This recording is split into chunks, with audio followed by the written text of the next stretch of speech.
All right. So, good morning, everybody. Just um, so just some announcements. The midterm is tomorrow night. I am still trying to get this because of the um, massive amount of Learn issues that have been occurring. I've been trying to get in touch with people, this, that, and the other, to try and get some information. I was hoping to have the WebEx link available already today. Unfortunately, it's likely not going to be coming out until later this afternoon or this evening. Some people were a bit confused when I was saying the link for the midterm will come out Tuesday, thinking the midterm was on Tuesday. That's not the case. So the link to WebEx should come out later today. The midterm is tomorrow night. But the link to what you should click on, because it won't be like you guys will see to come to class, or even in your tutorials where you click on the link to Learn for a variety of reasons. Today also kind of illustrated some of those reasons. We aren't going to be using a Learn clickable link, although I will post a link in Learn, but it should also go to your emails as well. So you would click on the link. I've had some people with concerns thinking that that means they have to set up an account to WebEx. You don't need to set up an account. What you should see when you click on that link is something that's going to say your username and your email. At least that's what happened when I tested it using some other link. So username and email. Make sure you're typing in the University of Manitoba email address in there. That way, you'll go exactly where you're supposed to go. So when you click onto and you go into the room, you should be immediately offered a breakout room, and that's where you will be writing. Otherwise, you'll come to the main, well, you'll start by coming to the main room, and if you don't go to your breakout room right away, then I'll be there to yell at you. So nobody wants that. All right. How far back am I, or is that to someone else? All right, so that's the idea of the midterm. If you do have any questions in regards to the midterm, please do let me know. Solutions to test 3 have been posted and have been fixed, because I got a few emails saying that there were some typos in there as well. So that a fixed version should be. I sent out these instructions last week. That being said, when I do get the link, I'm going to have a bunch of these things just to reinforce some of these concepts. You would get the regular CrowdMark link at the beginning of the test. So the test goes from 6 to 6:50. Although, as I mentioned in my email, make sure you're showing up at least 15 minutes ahead of time in order to make sure you get into your room and comfortable and get yourself signed in before 6 o'clock, or else it'll have to be done during your test, and that doesn't help anybody. But the link will be sent to you at 6. Test will be done at 6:50, uploading from 6:50 to 7. Same deal. If you're having any uploading issues, email me before 7. 82 questions on the midterm. 6.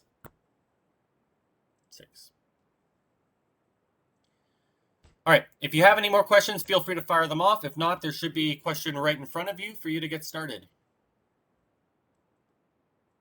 It's been a long morning. I'm already starting to get sarcastic. The uploading should be the exact same thing. So the only difference between the test that you've taken and the midterm is where you're going to go to the WebEx will be different. And the duration, it's 50 minutes instead of 20. Other than that,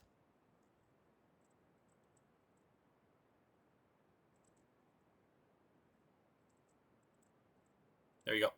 Other than that, the way it's administrated is exactly the same as the term test. What you're allowed to use is the same as the term test. All that stuff is the same as the term test. Exact time breakdowns are on the course outline, but everything is done. The term test, the whole point of the term test was practicing so we can do the midterm and the final exam, where I don't have to deal with 100 headaches because everyone's had the practice.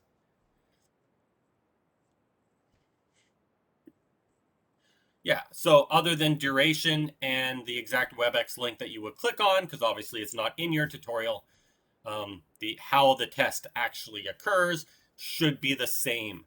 as the term test. So all you should have to worry about is mathematics.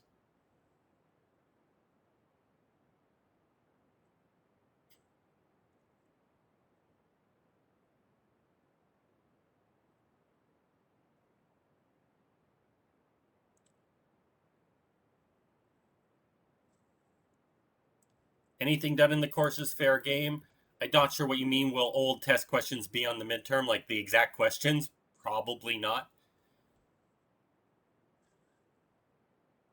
If they do, we kind of failed in making up a new test if we just redid exact old questions. That doesn't really test anybody's except their ability to find old questions as opposed to learning math, in my opinion.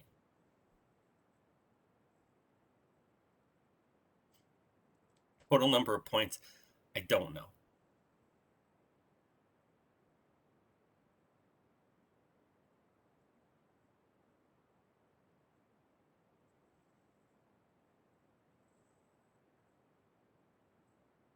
Oh, I'm about to get more sarcastic. Will this midterm have enough time? I mean, this is going to get a cranky response from some students, I'm sure, but in my opinion, if students know what they're doing, all the tests should have had enough time.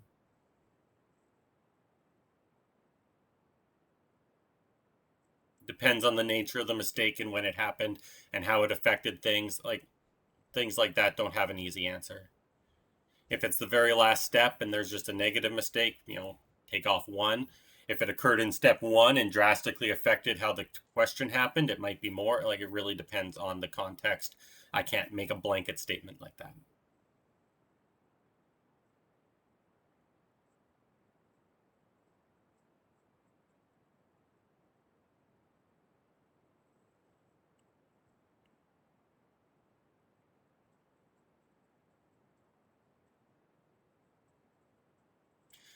Alrighty, enough midterm talk. Let's get doing some math. So, what would be the equation of the line between these 2 points?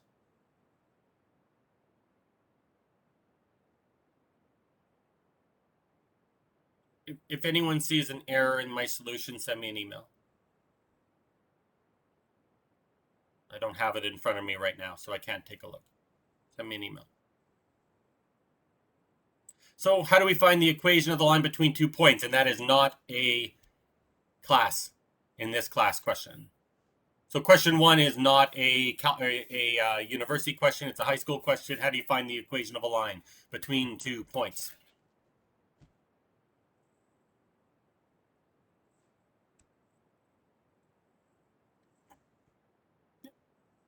Find the slope. What's our 2 points? I've already forgotten it. It's been on the screen. So P is 1, 2, Q is 2, 5. We want to find the equation of a line. We find the slope. Slope is rise over the run. 5 minus 2, 2 minus 1. So that's 3 over 1, which is 3. Beautiful. Many different equations of the line. They all work just fine.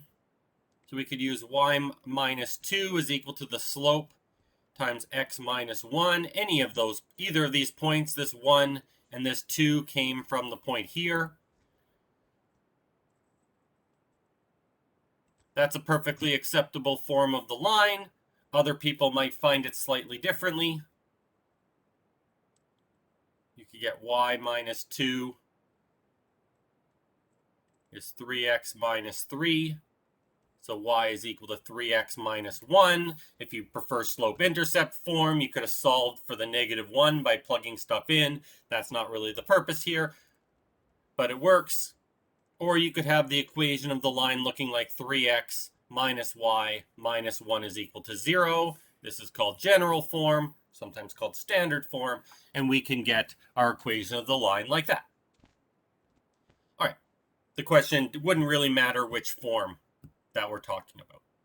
The idea is we could find the equation of a line through 2 points, shockingly enough. All right.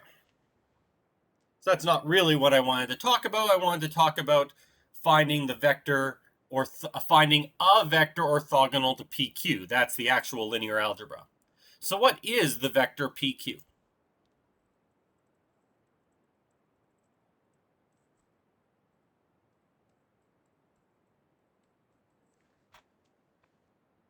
So that is linear algebra. 1, 3 with a question mark? Yeah, it's 1, 3.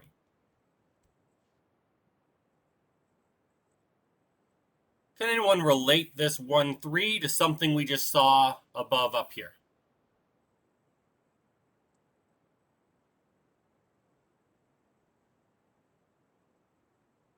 Yeah. Obviously, it's very closely related to what we have here. The y component of PQ. We got 3 for the same reason we got 3 for the rise. And we got the x component of PQ is the run from the same 2 minus 1 we did when we found the run. So obviously there's a connection here. We want to establish a fairly strong connection, especially with this new orthogonality idea. All right, so here's the question. The real question, based on what we're talking about here, what would be an example of a vector? And there's more than one answer to this, but an example of a vector orthogonal to PQ.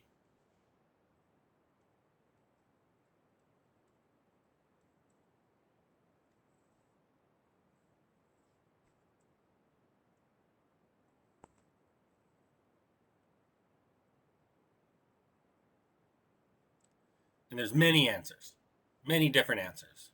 By the way, what did it mean to be orthogonal? We saw that in like 5 seconds at the end of Thursday's class. What did it mean to be orthogonal? It's very similar, although not exactly the same, but very similar to perpendicular. And what was it? The dot product is 0. The dot product is 0. All right, so what's an example of a vector whose dot product with 1, 3 is equal to 0? And there's many different answers.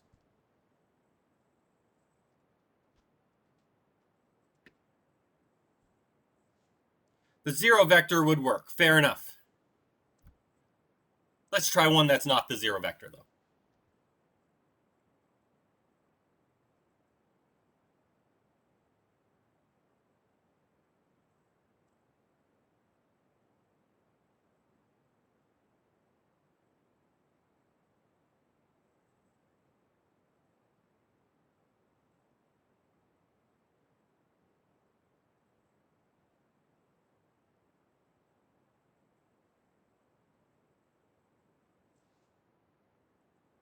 This is meant to just be a guess and check algebra question. Yeah, so for example, negative 3, 1. That would be an example of one of a vector that's orthogonal to 1, 3. Anybody else have a different answer to it? It's not the only one. It definitely is one. Any other examples of vectors that are orthogonal? Negative 6, 2 sounds good. 3, negative 1, absolutely. Negative 9, 3. Absolutely. Anyone want to come up with a general answer?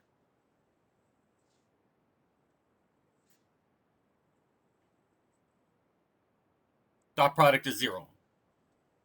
Dot product is 0.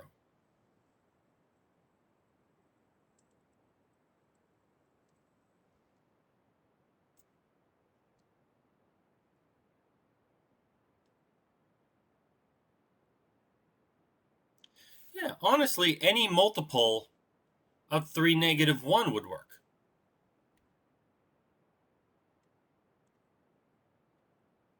For any real number times 3, negative 1, I guess that said negative 3, 1, but same deal. Just the negatives of the case.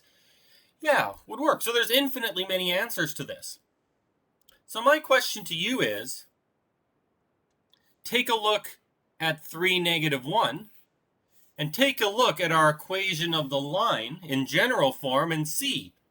Do you kind of notice something there?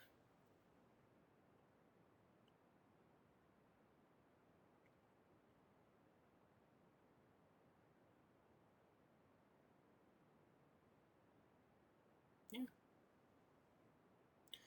Kind of notice that it's the exact same thing as the coefficients. would give us the exact same thing as what those coefficients would happen to be. Now, that could be coincidence. If you viewed the pre-lecture videos, you would know it probably isn't a coincidence, but I just wrote that down in the pre-lecture videos and gave no real reason for it. But yeah, it seems like there's a connection between the coefficients here and a vector that's orthogonal to that line. So I wonder if we could see why that's true in general.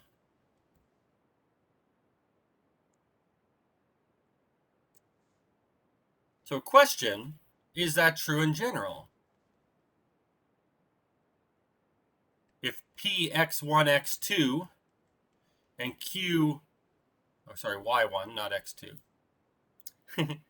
No, the -1 from the y-intercept, that is coincidence. That is coincidence. The -1 that came from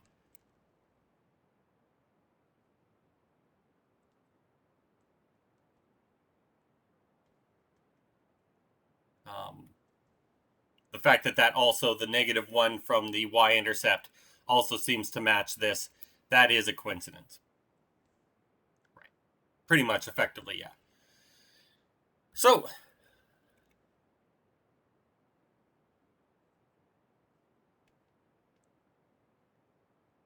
then is AB orthogonal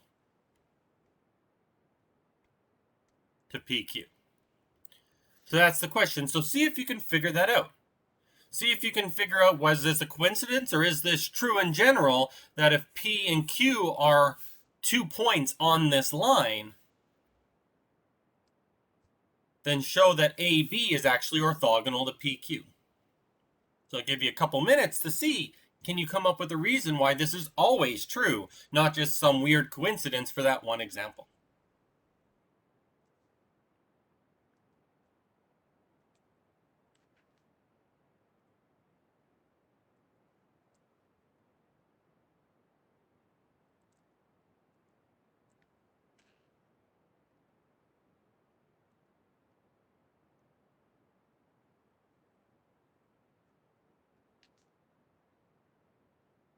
Guessing and checking.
Why is x1, y1 plus x2, y2 equals 0?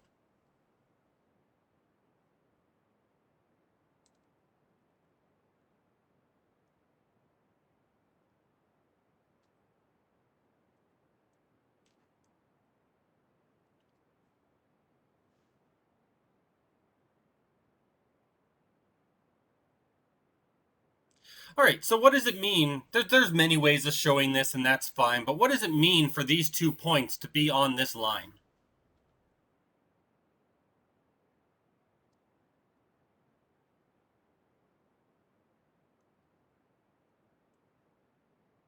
Yeah. It means it satisfies the equation.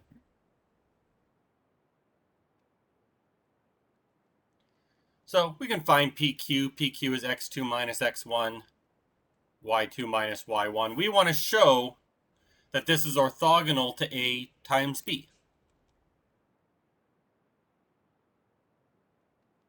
So is AB dot PQ equal to 0? That's the question. So someone said if these points are on the line, then they satisfy the equation. In other words, AX1 plus BY1 plus C is equal to 0. And Y1, AX2 plus BY2 plus C is equal to 0. So can anyone see a way of taking these two equations to show that AB dotted with PQ is equal to 0? I'll let you think about what that dot product would be and see, is there anything we can do with those two equations to show that that's true?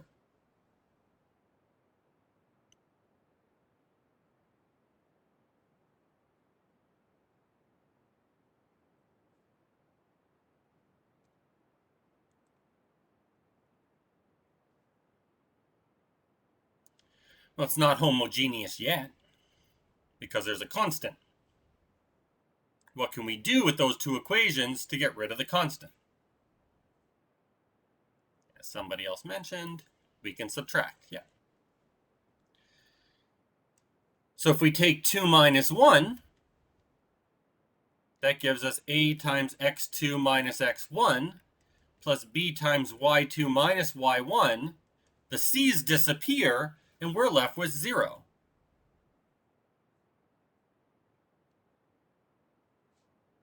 Why does that show the dot product is 0?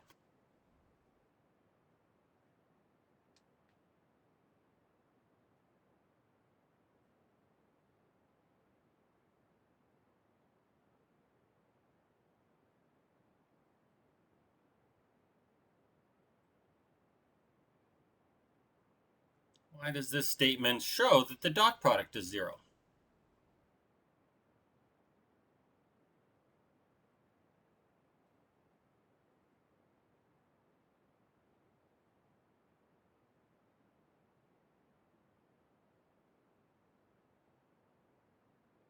But what if they're not equal?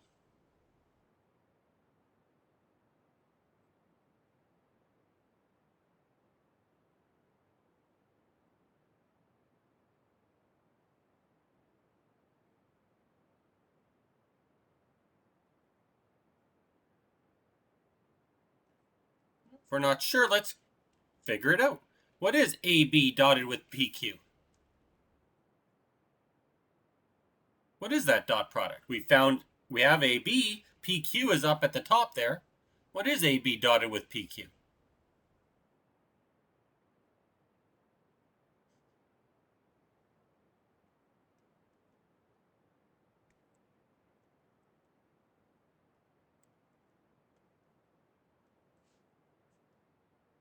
Yeah, first component times first component. Second component times second component. Well, darn, that's exactly this, which we already saw was equal to 0.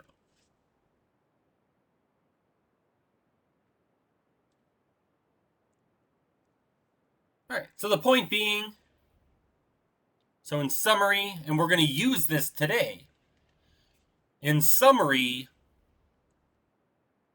the vector AB, which usually we give the letter n and refer to it as a normal vector. For anyone who's taken some calculus, we use the word normal line or normal vector to mean the line or vector perpendicular. So we're going to call this thing a normal vector.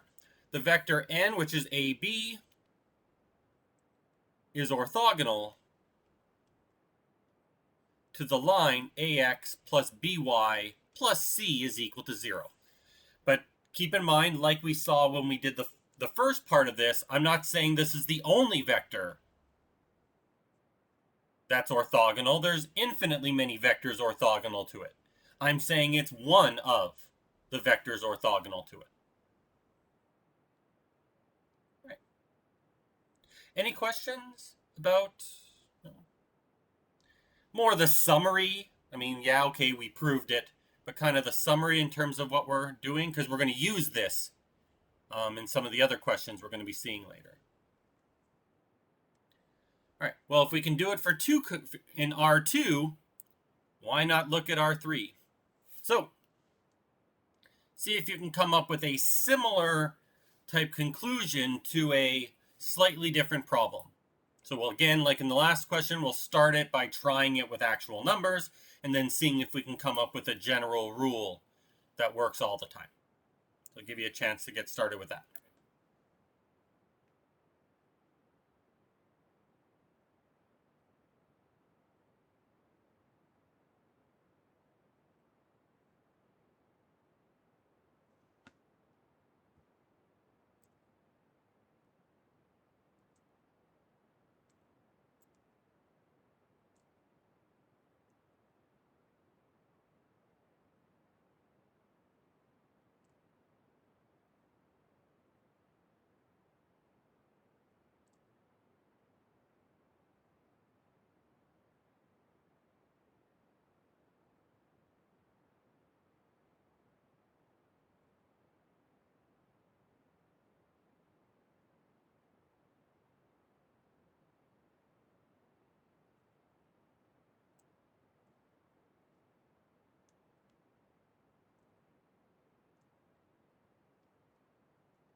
All right, so does anyone have, let's start off with finding some points on the line, the very first piece.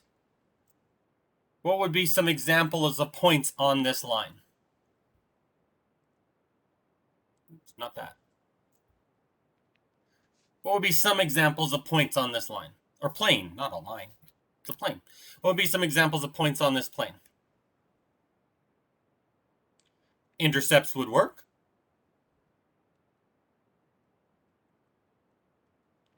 Randomly guessing and checking can also work. So someone said 0, negative, or 0, 3, negative 1. Sounds good. Someone else says 1, 1, 0. So we'll call that Q, P, Q. How do we know these points are on this plane?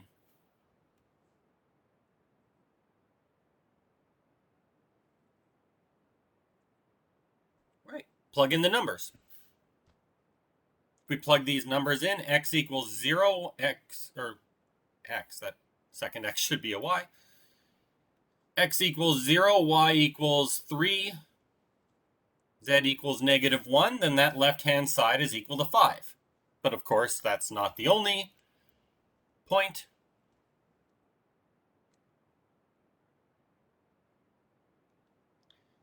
X equals 1, y equals 1, z equals 0 also satisfies that equation. We need a third one. What's a third one?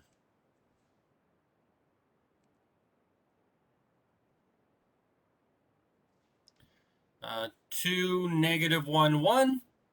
2, negative 1, 1. Yep, absolutely. And there's infinitely many more. In fact, this is the most boring system of linear equations we have. There's 2 free variables, and we could solve for the third and then let those free variables be anything. So technically, This is a section 1.1 question for which we're just finding 3 examples of this system of linear equations that has infinitely many solutions, although we're using it for a completely different reason.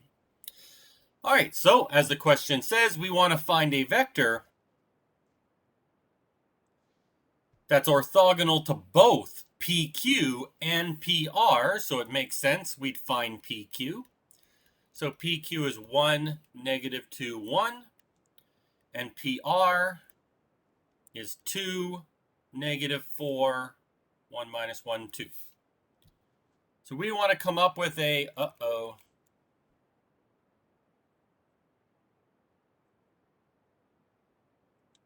What do we notice about PQ and PR? They're multiples of each other. So what does that mean? Right. It means they're parallel. It means PQ and PR are parallel, and even though what we're going to talk about, we can still do the calculations, I don't want them to be parallel because it misses my big gigantic reveal at the end. So all 3 of these points, while they are points on the plane, they are actually all points on the same line. So let's actually find a different R. Not that there's anything wrong with that R, it just kind of sidesteps my main point. So, can anyone come up with a different R? Not that there was anything really wrong with that R, except it doesn't jive with what I want.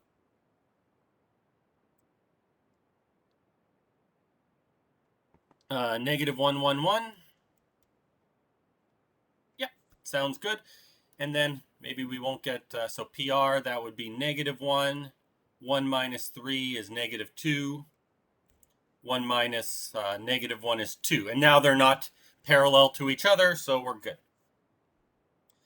All right, so let's find a vector. And again, this is supposed to be a guess and check situation, and there's not just one correct answer, but does anyone have a vector, which again we'll call n, anyone have a vector that is orthogonal to both PQ and PR?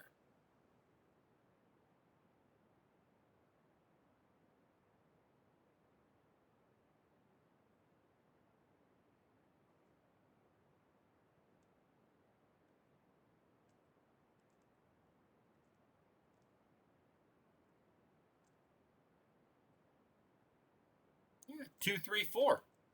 Absolutely. That's some good guessing and checking. Yeah, we could take the dot product, 2, 3, 4 dotted with, yeah, it's probably not guessing and checking. 2, 3, 4 dotted with 1, -2, 1. That's 0. 2, 3, 4 dotted with -1, -2, 2. Also equal to 0. And we indeed get that. So either that was wonderful guessing and checking, or maybe it came from somewhere. Where did these numbers come from? 2, 3, and 4, do you think? Yeah, so very similar to the ideas that we saw in the previous example. It really seems like this normal vector is coming from the coefficients of that plane. Not the 5 in this case, but the actual coefficients of x, y, and z.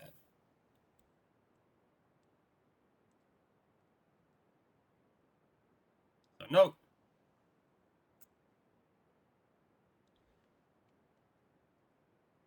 once again, it appears that the vector ABC is orthogonal.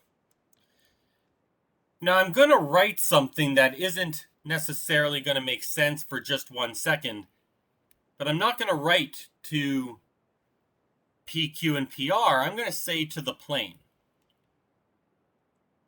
AX plus BY plus CZ is plus D is equal to 0. Again, where you put the 5 doesn't actually matter where you put the 5. I'm writing it like this for later reasons, but we'll come back to that.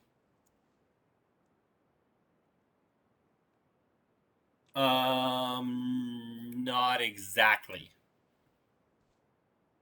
If you wanted to write it as n dotted with xi plus yj, plus zk, not saying you have to, is equal to d, you could. But the I, j, and k by itself, you couldn't.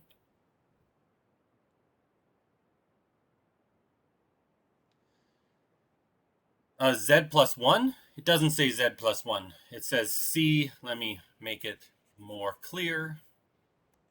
Cz plus d is equal to 0.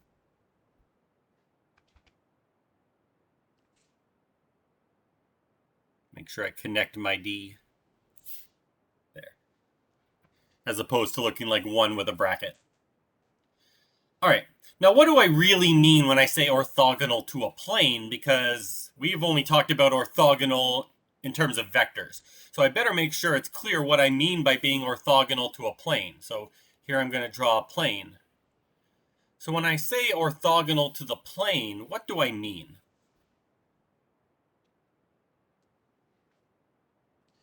Yeah, a vector perpendicular to the plane. But again, we might have a generic concept of what that means, kind of this perpendicular thing right here.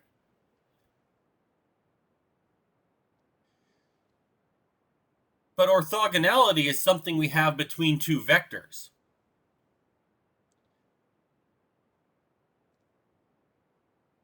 So when we say orthogonal to the plane, how do I relate that to the vectors we've been talking about?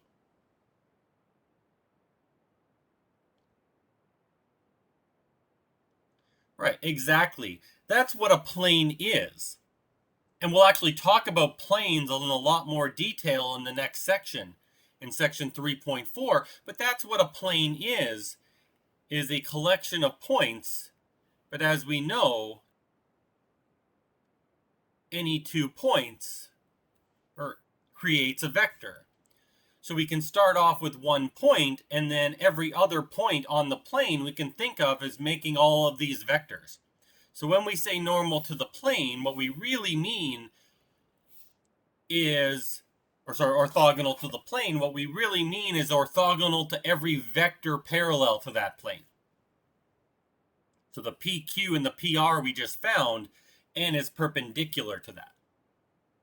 So even though we often say normal to the plane or perpendicular to the plane, how we're really going to mean is that it's orthogonal to any vector that exists in that plane. So geometrically speaking, this is kind of what we're talking about. And apparently, the vector ABC is orthogonal to the plane that looks like this. And we could prove this in general, very similar. I think we'll skip over that, but very similar to what we did for the line. We could do the exact same type of argument to actually show this is true in general. All right. So, but it's actually this result here at the end that we're really going to be focusing on. All right, so any questions about these ideas of orthogonality and the dot product being 0 and what it helps us geometrically?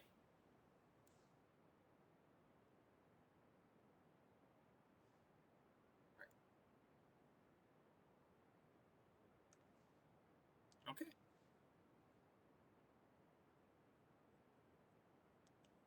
So that brings us to something called a projection. So before we jump right into these examples, what is a projection vector?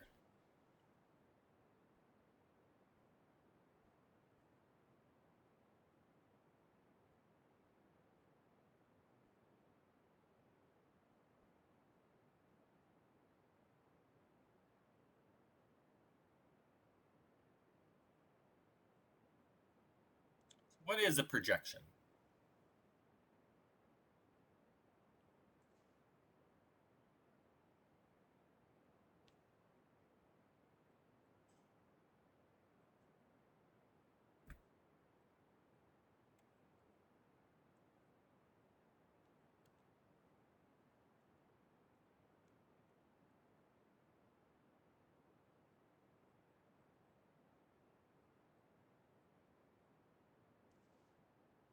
So let me draw a couple. So I don't want to make it horizontal because that's misleading. So let's say A is here and U is up here.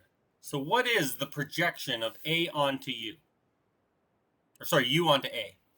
for consistency. What is the projection of U onto A?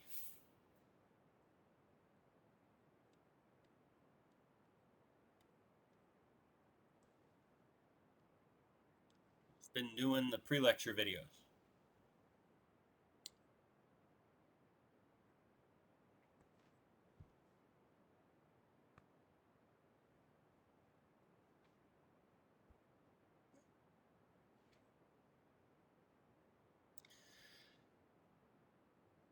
Yeah, I mean, effectively, that's exactly what it is.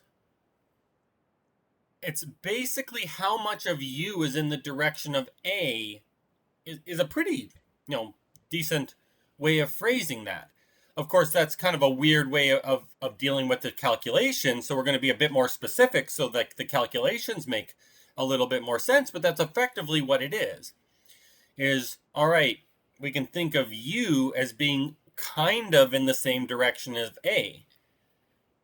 But how much is that going to be? In terms of how we actually figure that out, we're going to do something with the U, and we're going to drop this down. In order to accomplish that goal, we're going to drop this down and make ourselves a little bit of a perpendicular. The idea is pretend that, we're figuring out its shadow if the sun was directly above the vector U and we wanted to find its shadow onto A. The projection is what that would be right here.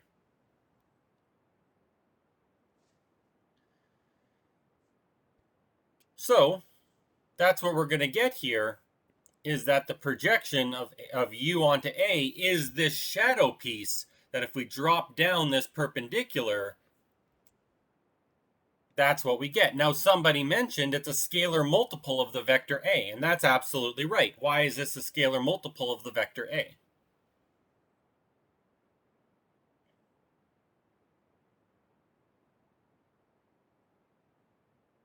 Yeah, it's the same direction.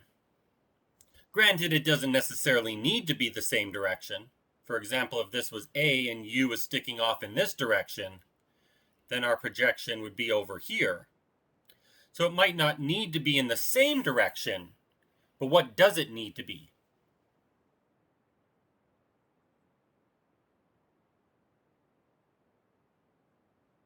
Yeah, it does need to be parallel to A. So it could be the same direction, could be the opposite. If you remember back right at the end of Thursday, we talked about how the dot product relates to the angle, and how if the angle is obtuse, the dot product is negative, in which case this would go in the opposite direction, stuff like that. All right, so if this is the projection, what's this vector?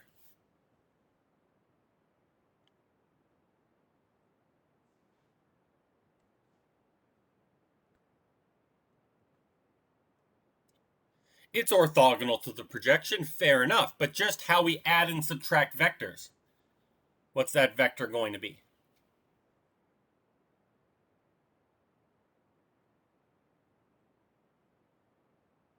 Only if we're horizontal and vertical. Yeah, it's going to be the difference of two vectors, although not exactly those two. That's a start. Yeah, that's U minus the projection. So if this is the projection, this is U minus the projection, because if they add together, it gets U. It's that tip-to-tip way we talked about subtracting vectors. And that's what it's going to be. So apparently, the projection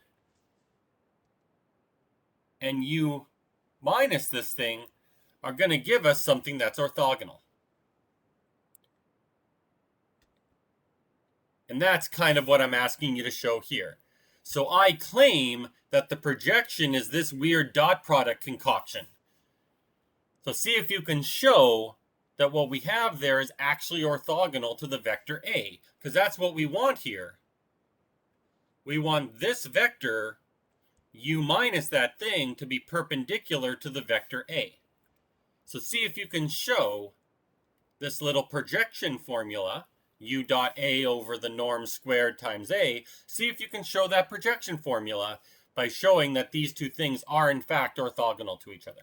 So I'll give you a minute to see if you can show that that is in fact true. Technically, we did the second part before we did the first part.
All right, so if you had a chance to think about it, maybe you're not completely done yet, but just in case some people are not exactly sure where to start, how do we show these two things are orthogonal?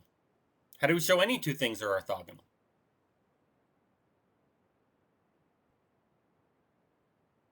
The fact that they're letters and look scary doesn't change what we do. We want to show something's orthogonal, we show the dot product is 0. So the purpose of this is a few things. Number one, shows a geometric property that's going to be useful, but also just to get used to how the dot product works and some of the properties the dot product has. So specifically, we want to show that A dotted with this concoction of ugly letters and norms times other letters, we want to show that this is equal to 0. That's what we're trying to show.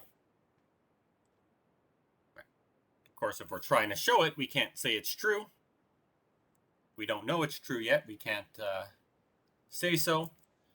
So we're going to use some of the properties of a dot product that got talked about in the pre-lecture videos. Or maybe just my guess is true based off of other things we've seen. All right, so we want to take this thing and we want to show that that's equal to 0. And we're going to use some dot product properties to do that. So what's the first dot product property we can use, because this is two vectors being subtracted?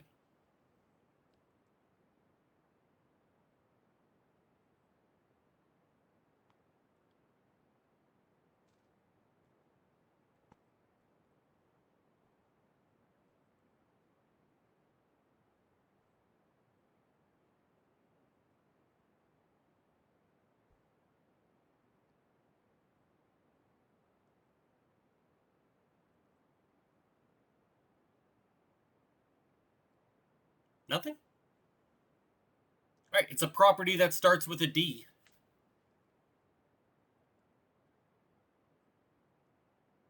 Yeah, the distributive property again that we've seen in a variety of different contexts. We have our distributive property. Namely, this is going to be A dotted with U minus A dotted with random weird concoction of letters, norms, and the dot product times A. All right, so that's a start. Not much we can do about that. It's just kind of over there. Now let's take a look at this weird concoction of dot products, letters, and norms. Obviously, there's a lot of things jumbled there, but what type of thing is that? I just don't know how to phrase that question better. I'm not really concerned with what it equals. I'm asking about what it is. Is it a vector?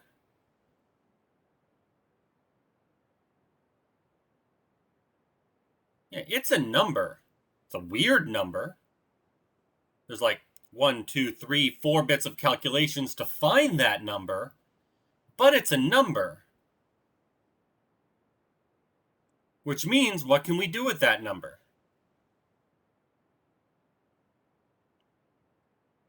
Using a different dot product. Yeah, we could factor the thing out. Minus insert crazy number here. And we can factor that crazy number out, leaving us with A dotted with A. All right? So that's using the property that we can factor out constants out of the dot product. Which probably doesn't, if you think about it, where we're multiplying the components, if you multiply by a constant, then it just multiplies everything by that constant. So the last question is, last property, what is A dotted with A? What is A dotted with A? Well, we don't want to really say A squared, because that can be, just in the same way we had multiple ways of multiplying. If we have multiple ways of multiplying, then which one affects the square? Right? So squaring things doesn't necessarily make a lot of sense. We only square numbers. We don't square vectors.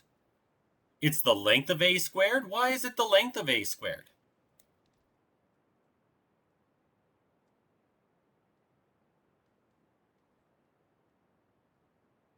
Why is this equal to the length of A squared?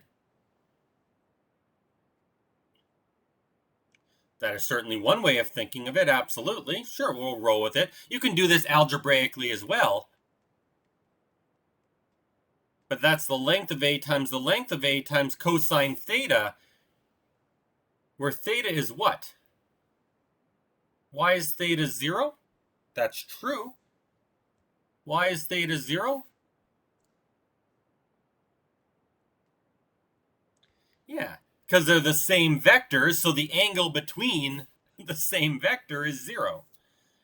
So that's just the length of A squared.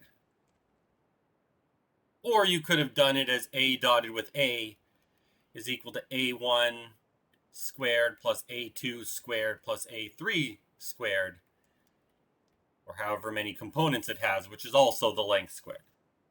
So put the whole thing together, and we get, whatever our left-hand side is equal to A dotted with U minus U dotted with A, that squared, times that squared. In which case those two numbers cancel. And we get that the thing is 0, just like we wanted. All right, so in terms of, learning outcome, big concept here, what I really want you to get out of this, not only just the conclusion, but also these type of dot product properties. We use the distributive property for the dot product. We use the fact that we could factor out constants out of the dot product, and we use this fact that the dot product of something with itself is equal to not the vector squared, because that doesn't make a lot of sense, but the length of the vector squared. Because once again, the dot product is a number, so it makes sense to say it equals to a number squared. It doesn't really make sense to square a vector. All right, so any questions about these ideas before we just start calculating stuff? Everyone likes to calculate stuff. Or they'll do it anyway, even if you don't like it. All right, so again, the projection is a very geometric object. We do have a formula for it, but it's a very geometric object. So see if you can compute the projection of 1, 1 onto the vector 0, negative 2. We think about it algebraically, but we can also think about it geometrically and see what you get.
Okay, so let's, again, we'll start with the geometric way just because I started drawing the picture and then I forgot that I didn't actually ask which way we should start with. So, again, geometrically speaking, again, to really reinforce these geometric ideas, geometrically speaking, how do we find the projection of U onto A? You can either give an answer or even just what it means. Like, what is the projection of U onto A?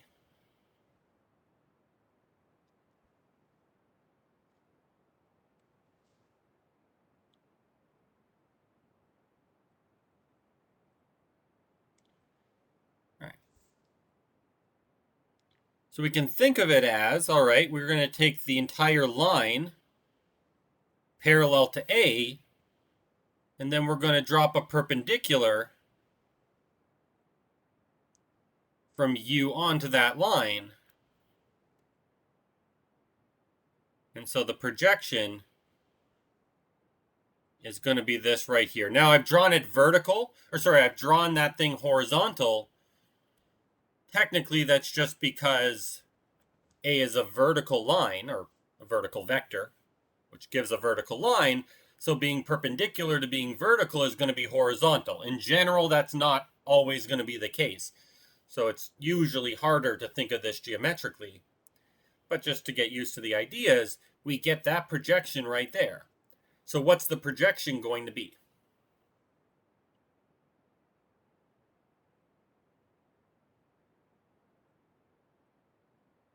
Nope.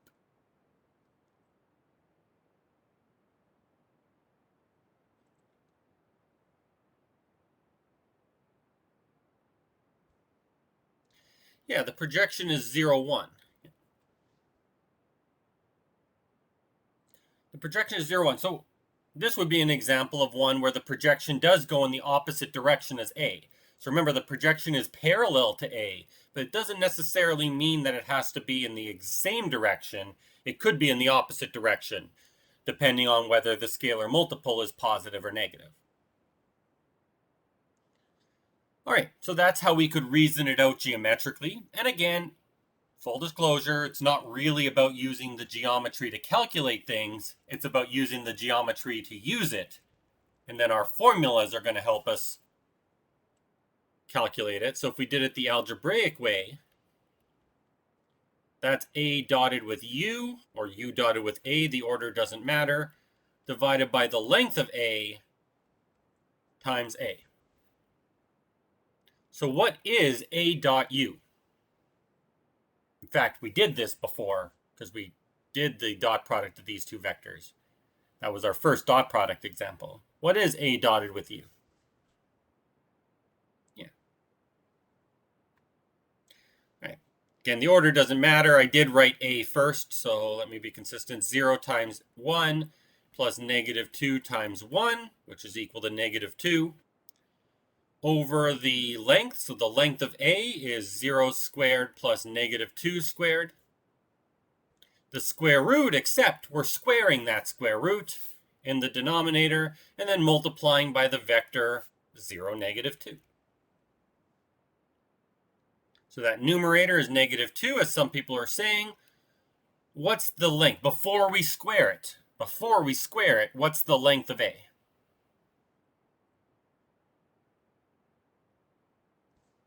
That's 2.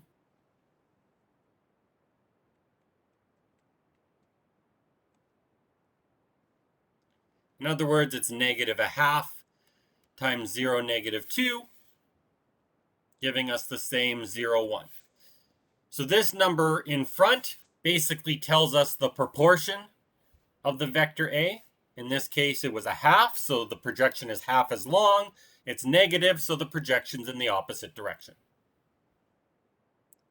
Completely algebraically, it's the vector 0, 1. Right. So, any questions about how we can find these projections?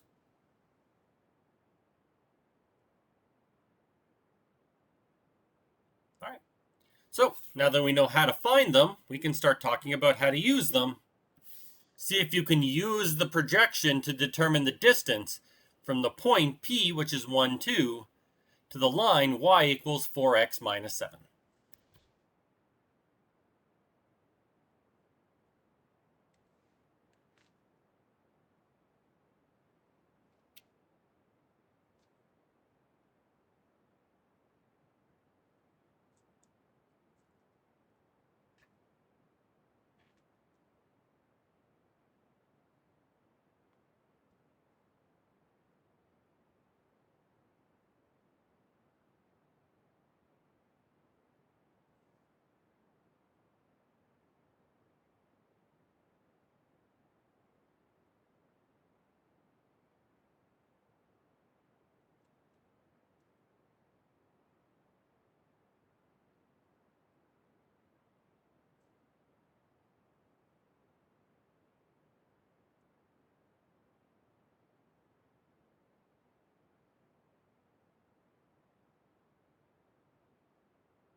I don't know if I actually wrote this. Yeah, I didn't. Whenever I say the distance, we're referring to the shortest distance. Just to make sure that's clear.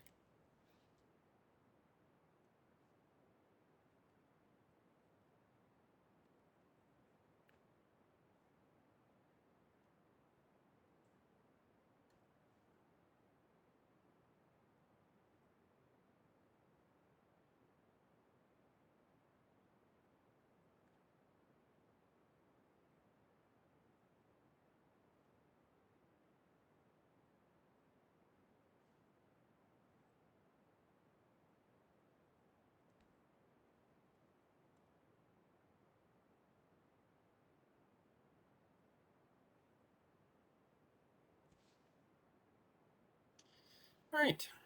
So here we have the vector d. Now I'm not, or the distance, so I'm letting d be the distance, which I probably should be careful about. But if I let d be the distance, we're going to want to start finding projections. I mean, that's essentially what we're trying to do here. Is we're trying to use projections in order to do this. So can anyone see a way? So here we have the vector d, and how is that related to a projection? And if it is related to a projection of which vector onto which other vector?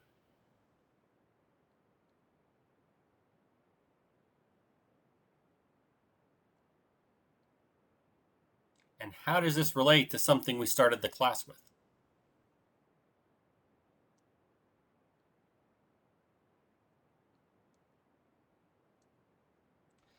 Well, P is a point, so we need vectors here, not just points. Well, if we put an arrow on it, then that's this vector right here, and I don't know how that's going to be overly helpful. From the y-intercept to P? Sure. Sounds good.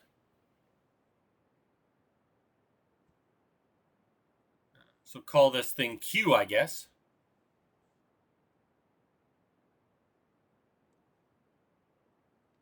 So QP is what? So Q would be the point 0, -7. So QP is, what's that? 1 minus 0, 2 minus 7, 1, 9? Sure.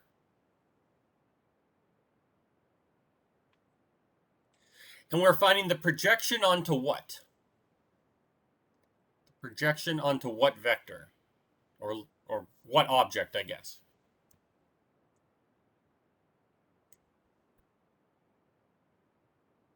There's QP.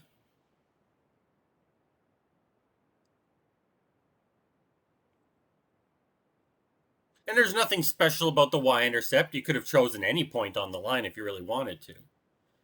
Y-intercept's the easiest one to find. But what are we projecting QP onto? It's one vector onto another vector. Which vector? If we want to find D. Well, the first thought might be the line. Yeah. Our first thought might be the line if we project QP onto this line, but that would find this vector here. If we projected it onto the line, it would find this purple vector right here. It wouldn't find what we really want, which is this one. What we really want is this orthogonal one. Which, fair enough, we could find the projection onto the line, we could find QP minus the projection, and we're good to go. That is certainly a way to do it. But somebody else mentioned that there's a different vector we could be using. We could not project it onto the line, but we could project it onto... See if someone can scan the chat. Which vector? Yeah. We could project onto the normal vector. And what is the normal vector to this line? Or what is a normal vector? Well, if we think back to the very first thing we did, this line isn't quite in the right form, but if we moved it over, 4x minus y minus 7, the coefficients gives us that normal vector. So 4, negative 1. In other words, D is equal to the length, because remember, D is a vector, the projection is a vector, we want its length. So the length of the projection of QP onto N.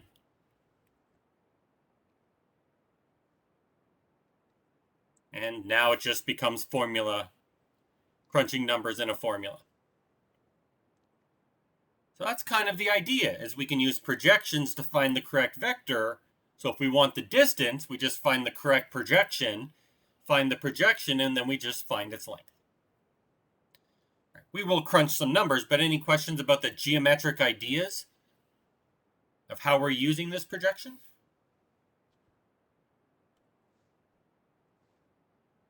All right. So that's going to be N dotted with QP all over the length of N squared times the length of N.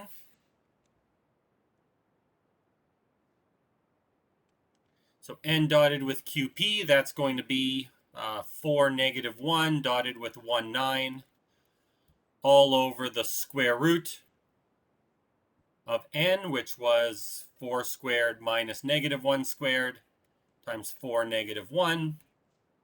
You could use some properties of the norm to kind of simplify this, but I don't want to rush that explanation at the end. So what do we get? Negative 5, this thing squared, negative 5 over 17 times 4, negative 1. And what is that? Negative 5 over 17. What's the norm of 4, negative 1? That would be the square root of 17. All right.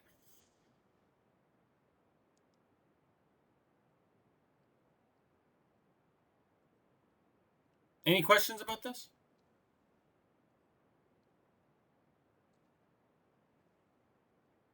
No questions about this? Everyone's okay with that answer? How did I get root 17? Oh, that's just the norm of 4, negative 1. Sorry. Because we're finding the norm. Fair enough. We're finding the length of 4, 1. So I just factored out the constant.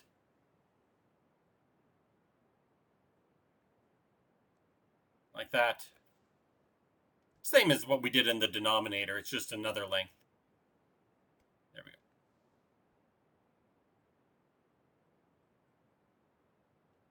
Everyone's okay with this? Dang.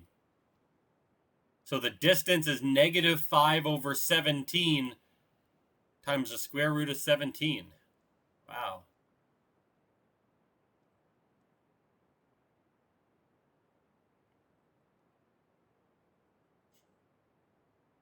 We're all happy with a negative distance?